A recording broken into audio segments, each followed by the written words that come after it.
अब नीट 2028 के लिए हम भी प्रिपेयर कर रहे हैं, आप भी प्रिपेयर कर रहे हैं।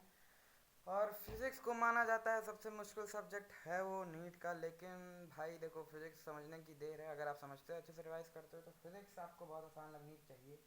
तो guys, let's start. Today we are starting basic maths.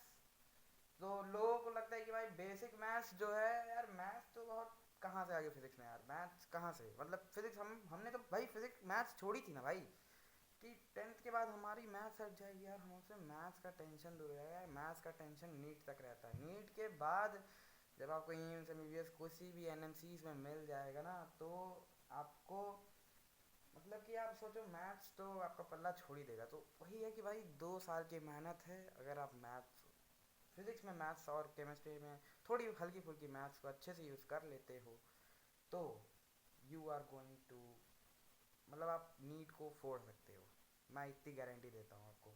तो today we are going to see basic maths. Today we are going to see basic maths, basic maths used in physics.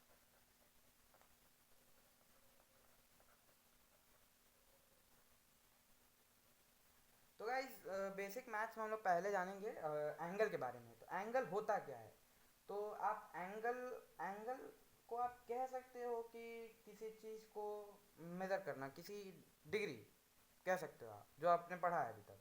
तो angle का जो sign होता है, angle को हम लोग denote कर सकते हैं थीटा से। थीटा से हम लोग एक एंगल को डिनोट कर सकते हैं। और एंगल की जो डिफिनीशन होती है वो होती है, it is the amount of revolution made by revolving line from its initial position to final position. मतलब कि अगर एक लाइन है, अगर आप एक लाइन है वहाँ पे, तो अगर उस लाइन को आप रिवॉल्व कराते हो एक डायरेक्शन में, तो जितना उसकी इनिशियल पॉइंट लेकर फाइनल पॉइंट तक उसकी जो अमाउंट ऑफ रिवोल्यूशन है, उसको हम लोग थीटा से मेज़र करते हैं। तो हम लोग पहले क्या क्या डिफिनीशन लिखेंगे। तो डिफिनीशन है, it is the amount of,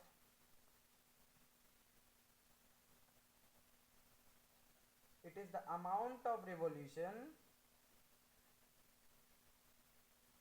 it is the amount of revolution made by, it is the amount of revolution made by revolving। भाई देखो हैंड राइटिंग में मत जाना, ठीक है, वैसे ही ख़राब है। जब मैं बोल रहा हूँ उसको लिख सकते हो तो लिख लेना भाई, क्योंकि टेंथ मैंने ही पास किया अभी तो थोड़ा सा समझ लो यार तुम लोग। तो it is the amount of revolution made by revolving line from its initial initial position to final position.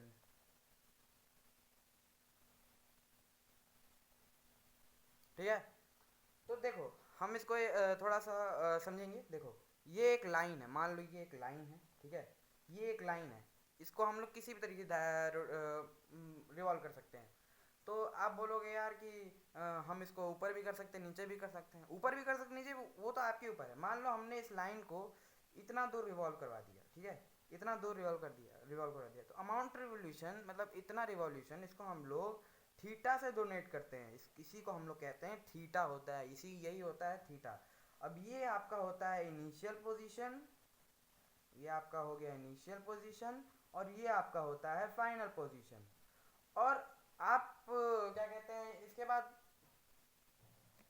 तो देखो भाई रिवॉल्यूशन क्या होता है, रिवॉल्यूशन दो टाइप से हो सकता है। एक क्लॉकवाइज हो सकता है कि एक एंटी क्लॉकवाइज, मतलब कि अगर आप ऐसे घूमते हो तो वो क्लॉकवाइज हुआ, अगर वो ऐसे घूमते हो तो एंटी क्लॉकवाइज हुआ। मतलब कि घड़ी की सुई जिस तरीके से घूमती है भाई, वो तो क्लॉकवाइज डायरेक्शन हुआ। और घड़ी की सुई अगर उल्टी घूमने लगे तो उसको कहते हैं एंटी क्लॉकवाइज डायरेक्शन।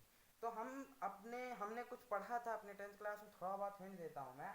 आईसीएससी में होता है, लेकिन पता नहीं सीबीएसई में होता है भी कि नहीं। लेकिन देखो, अगर क्या कहते हैं लाइन जो रिवॉल्यूशन हो रहा है, अगर वो एंटी क्लॉकवाइज हो रहा है, मतलब वो ऐसे घूम रहा है, इस साइड से घूम रहा है, तो उसको हम लोग लेते हैं पॉजिटिव में। जो थीटा हम लोग लेते हैं उसको पॉजिटिव में लेते हैं। और अगर वो क्लॉकवाइज घूम रहा है तो उसका थीटा हम लोग लेते हैं नेगेटिव में। तो मान लो कि ये एक लाइन है और इसको हम लोग इस तरीके से रिवॉल्व किए, तो इसका जो थीटा आएगा वो प्लस थीटा आएगा। आएगा ना भाई? और देखो, और अगर हम लोग इसको इधर रिवॉल्व करा दिए, मान लो इधर रिवॉल्व करा दिए, इधर रिवॉल्व करा दिए, और तो इसको हम लोग लेंगे माइनस थीटा, नेगेटिव। मान लो ये O है और ये A है, ये एक लाइन है, इसको हम लोग इस तरीके से रिवॉल्व करवाए तो इसका जो थीटा आएगा वो पॉजिटिव में आएगा और ये नेगेटिव में आएगा। यहाँ लिख लो भाई कि अगर लाइन एंटी क्लॉकवाइज होगा तो ये होगा प्लस में, और अगर ये क्लॉकवाइज हो गया तो ये होगा माइनस में।